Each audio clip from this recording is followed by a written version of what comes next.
Estás en una reunión, vas a decir algo y alguien habla antes. Te esperas, buscas el momento e intentas volver a entrar. Pero la conversación sigue, cambia de tema y ya está. No pasa nada, claro. La reunión continúa, todo el mundo participa.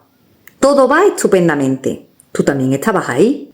Y sin embargo, hay algo que ya no ocurrió. Lo que ibas a decir, la forma en que ibas a entrar, el lugar que quizá hubieras ocupado en esa conversación. Porque no todo lo que excluye hace ruido. A veces hace falta una escena que siga, como si no faltara nada. Eso pasa en aulas, en reuniones, en instituciones, en equipo, en vínculos cotidianos. Hay personas que dejan de entrar mucho antes de que alguien se dé cuenta de que ya no están entrando.